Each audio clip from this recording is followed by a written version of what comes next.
पिंपळाच्या झाडाला जल अर्पण केल्याने नेमकं काय घडतं? पिंपळाच्या झाडाखाली दिवा लावल्याने काय होतं? गरुड पुराण रहस्य काय सांगतं? नमस्कार भक्तांनो, देवर्षी नारद वैकुंठाचे द्वार ओलांडून भगवान विष्णू बसलेल्या ठिकाणी पोहोचतात आणि भगवान विष्णूंना नमस्कार करतात आणि म्हणतात, हे विश्वाचे रक्षण करते, तू सर्वज्ञ आहेस आणि तिन्ही लोकांमध्ये वास करतोस, तुझ्यापासून काहीही लपलेलं नाही. हे प्रभू, मी आज वैकुंठाला का आलो हे तुला चांगलं माहीत आहे. भगवान श्री हरी विष्णूंजी म्हणतात, हे नारदजी, मला माहीत आहे तू का चिंतेत आहे आणि मला तुझी अवस्था समजते. आज तुझ्या मनामध्ये जी शंका आहे ती दूर करण्यासाठी आला आहेस. ती केवळ संपूर्ण मानवजातीच्या कल्याणासाठी आहे. तेव्हा देवर्षी नारद म्हणू लागले, हे आज मी काही लोकांना पिंपळाचे झाड तोडताना पाहिले आहे. त्या झाडाला खूप वेदना होत होत्या आणि लोक विचार न करता पिंपळाचे झाड तोडत होते. कारण मुनी म्हणाले, हे प्रभू, पिंपळाच्या झाडात वास करताना करणारा तूच आहेस. तू स्वतः त्या वृक्षात विराजमान आहेस. मग मानव अशी पापे का करतात? मला हे देखील जाणून घ्यायचे आहे की पिंपळाच्या झाडाला पाणी दिल्याने काय होते, कोणते फळ मिळते आणि पिंपळाच्या झाडाला पाणी कधी द्यावे, कोणत्या दिवशी पूजा करावी. भगवान विष्णू म्हणतात, हे नारद, तुम्ही खरे बोलता आहात. मी पिंपळाच्या झाडामध्ये राहतो. पिंपळाचे महत्त्व सांगण्यापूर्वी मी तुम्हाला एक प्राचीन गोष्ट, या कथेद्वारे तुम्हाला तुमच्या सर्व प्रश्नांची उत्तरे मिळतील. जो कोणी ही कथा एकदा ऐकतो त्याची सर्व पापे नष्ट होतात. जो ही कथा पुन्हा पुन्हा ऐकतो त्याचे सर्व दुःख दूर होतात आणि त्याला संपत्ती आणि सुख समृद्धी मिळते. पिंपळाच्या महानतेच्या कथेचा प्रसार करतो तर त्यांना विष्णूंचा संसार प्राप्त होतो. देवर्षी म्हणतात, हे परमेश्वरा, मला ही कथा ऐकण्याची तीव्र इच्छा आहे. कृपया ही महान कथा मला लवकर सांगा. मी ती लक्षपूर्वक ऐकीन, तेव्हा तिन्ही लोकांमध्ये त्यांचा प्रचार करीन. श्री हरी विष्णूजी म्हणतात, हे देवर्षी, प्राचीन काळी शिवधाम नावाचे एक अतिशय सुंदर शहर होते. त्या नगरामध्ये सदानंद नावाचा एक थोर ब्राह्मण राहत होता. तो नेहमी वेद आणि धर्माच्या अनुष्ठानात गुंतला होता आणि सर्व प्राणी पक्ष्यांची सेवा करत असे. त्याच्या आश्रमात एक प्राचीन पिंपळाचे झाड होते, ज्याची तो ब्राह्मण रोज पूजा करत असे. तो या पिंपळाच्या झाडाला रोज पाणी द्यायचा, एकादशीचे व्रत करायचे, पिंपळाच्या झाडाला पाणी देऊन प्रदक्षिणा घालायचे. ते रोज बाहेर जाताना पिंपळाच्या झाडाला नमस्कार करायचे. अशा प्रकारे त्या ब्राह्मणाने त्या पिंपळाच्या झाडाची पूजा करून पुण्य मिळवले होते. मग एके दिवशी एक महाभयंकर राक्षस अन्नाच्या शोधामध्ये ब्राह्मणाच्या आश्रमात येतो आणि इकडे तिकडे पाहू लागतो. तेव्हा ब्राह्मण झोपडीतून बाहेर येतो आणि त्याला एक मोठा राक्षस तिथे उभा असलेला दिसतो. राक्षस ब्राह्मणाला पाहताच म्हणाला, व आज आपल्याला खूप सुंदर ताजे मांस खायला मिळेल. हा ब्राह्मण खूपच तरुण, देखणा आणि प्रतिभावान दिसतोय.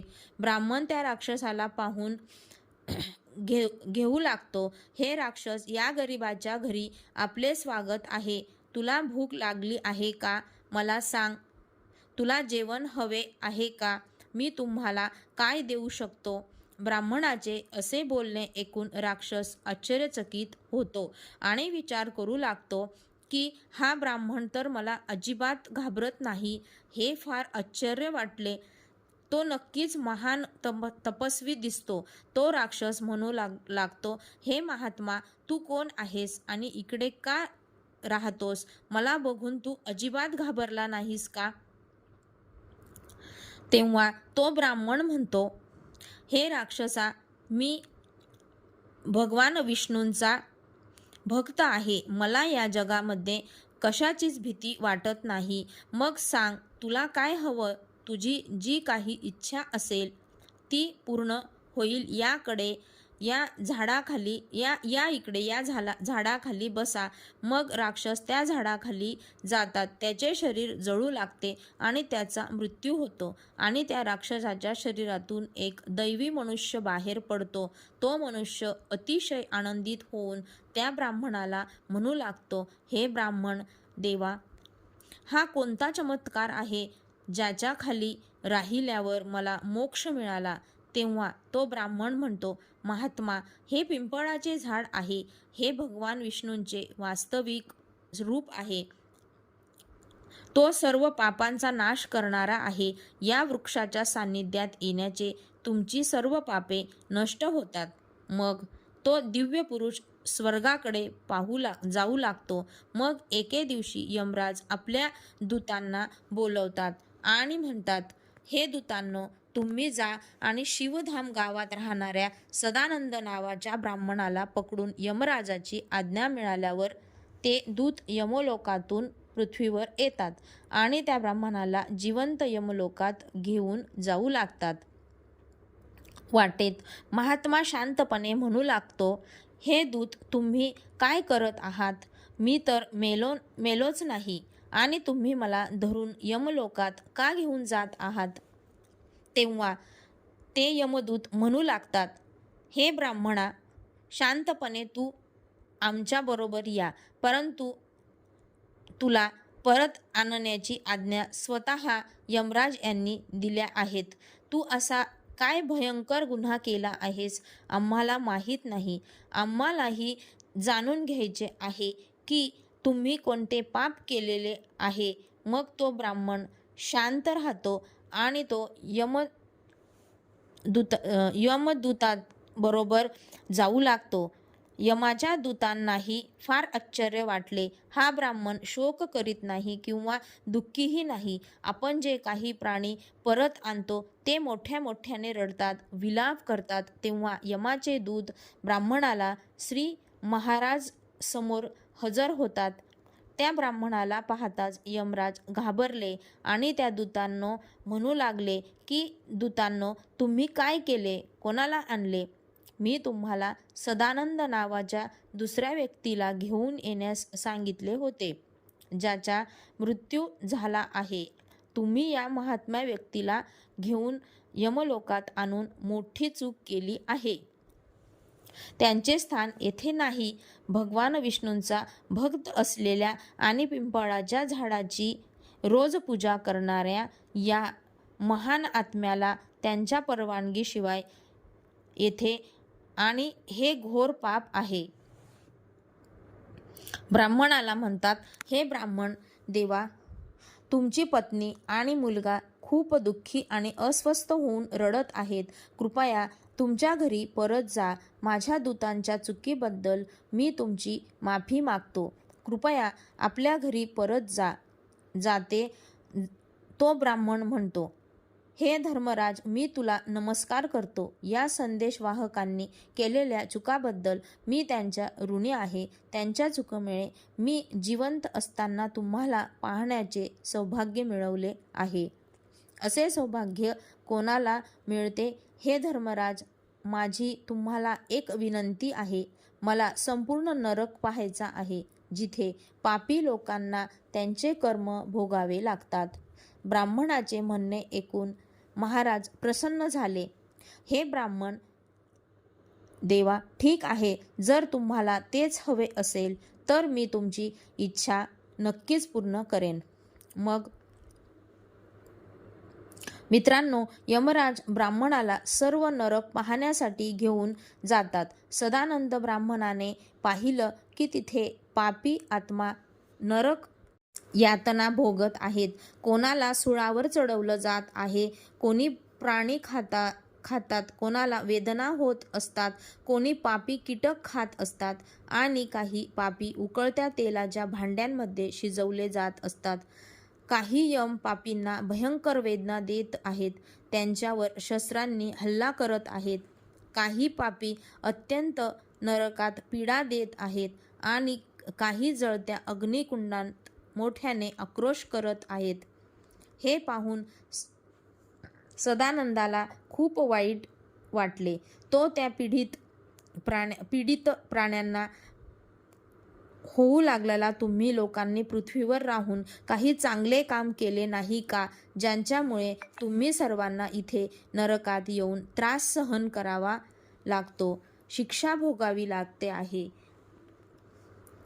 असलेल्या प्राण्यांना म्हणाले, हे मित्र, आम्ही पापी लोकांनी पृथ्वीवर काही चांगले काम केले नाही, म्हणूनच आम्ही नरकात पडून शिक्षा भोगत आहोत.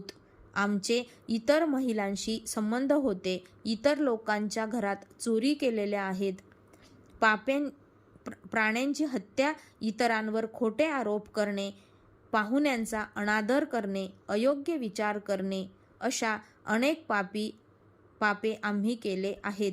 सर्वजण नरकाच्या आगीत भोगत आहोत आणि तहानलेल्या गायींच्या झोपड्या तोडल्या, दानधर्म करणाऱ्या लोकांची लूट केली, उपवास कर्मकांड कधीच केले नाही, आमच्या स्त्रियांचा बळी दिला, आम्ही आमच्या मित्रांचा विश्वासघात केला आणि खोटी साक्ष देऊन आम्ही अनेक निरपराध लोकांना अडकवले. या सर्व गंभीर पापांमुळे आम्ही नरक यातना भोगत आहोत. तेव्हा ब्राह्मण म्हणाला, तुम्ही लोकांनी भगवान विष्णूंची एकदाही पूजा केली नाही, त्यामुळे तुमची अशी भीषण अवस्था झाली आहे. जो मनुष्य पृथ्वीवर राहून भगवान विष्णूंची पूजा करतो, त्याला अशा दुर्दैवाला कधीच सामोरे जावे लागत नाही. त्यांना मोक्ष मिळतो. तुम्ही लोक श्रीहरीच्या चरणी कधीच डोके टेकवले नाही, त्यामुळे तुम्ही नरकात पोहोचला आहात.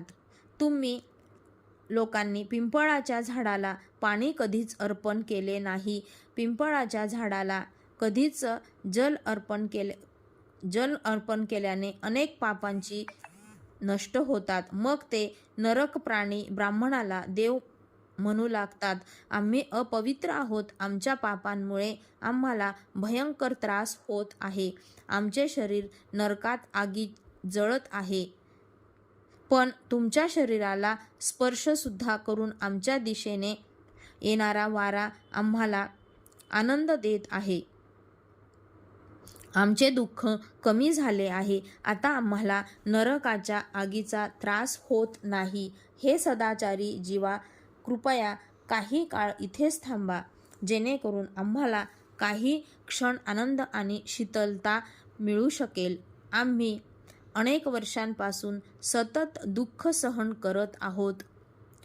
हे ब्राह्मण देवा, तुम्हाला पाहूनच आम्हाला समाधान वाटते. हे सद्गुरू, तू आता नरक पाहिला आहेस, आता तू तुझ्या घरी परत जा, तुझी पत्नी दुःखाने रडत आहे. ब्राह्मण म्हणतो, हे धर्मराजा, या जीवांना दुःखात पाहून मी दूर कसे जाऊ? ज्यांचे दुःख स्वर जेव्हा माझ्या कानांपर्यंत पोहोचतात, तेव्हा मला खूप वाईट वाटते. मी सर्व प्राण्यांचे देवता भगवान विष्णूंची पूजा करतो. जर मी या दुःखी प्राण्यांकडे दुर्लक्ष केले तर माझे जीवन व्यर्थ जाईल. यमराज म्हणून लागतात, हे ब्राह्मण देवा, तुम्ही या पापी लोकांची काळजी करू नका. ते सर्व त्यांच्या कर्माची फळे भोगत आहेत. त्याच्यासाठी देवानेच या शिक्षेची तरतूद केलेली आहे, जेणेकरून त्यांचा आत्मा शुद्ध होईल. तुम्ही त्यांच्यासाठी काहीही करू शकत नाही. पण तरीही त्याने ब्राह्मणाने मान्य केले नाही आणि त्या नकर्मे प्राण्यांना मुक्ती मिळावी म्हणून तो भगवान विष्णूंची प्रार्थना करू लागला आणि म्हणाला, हे भगवान, मी ज्या मनाने तुझी उपासना केली आहे, प्रत्येक क्षणी तुझ्या नावाचा जप केला आहे, माझे संपूर्ण आयुष्य मी तुझ्या भक्तीसाठी समर्पित केले आहे. मी माझे सर्व पुण्य या पापी आत्म्यांना अर्पण करतो. तुम्ही त्यांना दुःखातून मुक्त करा, त्यांना नरकाच्या यातनांपासून मुक्त करा. ब्राह्मण म्हणतो, हे कृष्ण, हे विष्णू, हे गोपाल, हे नटखट मुरारी यांचे रक्षण कर. सदानंद ब्राह्मणाने हे सांगतात नरकात राहणाऱ्यांना ताबडतोब आपल्या दुःखातून मुक्ती मिळाली आणि सर्वजण नरक सोडून स्वर्गात जाऊ लागले. नरकातील सर्व प्राणी म्हणू लागले, हे ब्राह्मण देवा, तुमचा सदैव विजय असो. तुमच्या कृपेने आम्ही मुक्त झालो आहोत. असे गुणगान गात सर्व नरकातील प्राणी स्वर्गाकडे जाऊ लागले. पण त्यातील काही जण त्यांना दुःखच भोगत होते. त्यांना या अद्भुत चमत्कार पाहून यमराज आश्चर्यचकित झाले. यमराज विचार करू लागले की हे शक्य आहे. कोणत्या पुण्याच्या प्रभावाने या ब्राह्मणाने नरकातल्या प्राण्यांना मुक्त केले आहे. त्यानंतर भगवान विष्णू त्या ठिकाणी प्रकट होतात. ब्राह्मण आणि यमराज भगवान विष्णूंना नमस्कार करतात. यमराज म्हणतात, हे भगवान, त्या ब्राह्मणाने असे कोणते पुण्य केले आहे की त्याने एकाच काळात इतक्या प्राण्यांना नरकातून मुक्त केले, आणि कोणत्या पापांमुळे हे नरकातील प्राणी अजूनही शिक्षा भोगत आहेत. तेव्हा भगवान विष्णू म्हणतात, हे धर्मराज, या ब्राह्मणाने रोज पिंपळाच्या झाडाला पाणी पाजले आणि त्या झाडाची पूजा केली आहे. म्हणूनच तो इतका महान सद्गुणी आत्मा झाला आहे की त्याच्यात नरकातील प्राण्यांना मुक्त करण्याची शक्ती आहे. हे इतर प्राणी जे अजूनही नरक यातना भोगत आहेत, या मानवांनी मागील ज्यांनी पिंपळाची झाडे तोडली आहेत त्यामुळे त्यांना मुक्ती मिळू शकत नाही. लोकांना फक्त पाणी देणारा माणूस कधीही नरकात जात नाही. त्याला इतकी शक्ती मिळते की लोकांच्या पापांचा नाश करतो. त्याच्या सान्निध्यात येणारे गंभीर प्राणी देखील त्यांच्या पापांपासून मुक्त होतात. असे बोलून भगवान विष्णू त्या ठिकाणाहून अंतर्धान पावतात. तेव्हा यमराज त्या ब्राह्मणाला वरदान देऊन म्हणतात, हे महात्मा, धन्य आहेस तू. माझ्यापासून भीती वाटणार नाही. जो कोणी तुमच्या सहवासात राहील तो कधीही नरकात जाणार नाही. तो कधीही अकाली मरणार नाही. अशा प्रकारे यमराजांनी त्या सदानंद ब्राह्मणाला वरदान दिले. ब्राह्मणाने यमराजाला नमस्कार केला आणि पृथ्वीवर परत आला आणि पृथ्वीप्रमाणेच तो पिंपळाच्या झाडाची रोज पूजा करू लागला आणि पिंपळाच्या झाडाला जल अर्पण करू लागला. भगवान विष्णू नारदाला म्हणतात, हे नारदा, अशा प्रकारे मी तुम्हाला पिंपळाच्या झाडाला पाणी देण्याची महान कथा सांगितली. जो कोणी सदानंद ब्राह्मणाची ही कथा ऐकतो त्याची सर्व पापे नष्ट होतात. तर भक्तांनो, अशा प्रकारे भगवान विष्णूंची नारद ऋषींना पिंपळाच्या झाडाला पाणी देण्याचे महत्त्व सांगितले आहे. शनिवारी पिंपळाच्या झाडाखाली मोहरीच्या तेलाचा दिवा अवश्य लावा. पिंपळाच्या झाडाखाली आपल्या पूर्वजांसाठी दिवा लावा. प्रत्येक एकादशीच्या दिवशी पिंपळाच्या झाडाखाली पाणी देऊन प्रदक्षिणा घालावी. तुमचे सर्व दुःख आणि त्रास संपतील. तर आपल्याला ही माहिती आवडल्यास व्हिडिओला लाईक करून मित्रमंडळींसोबत शेअर करा आणि कमेंटमध्ये श्री स्वामी समर्थ लिहायला विसरू नका.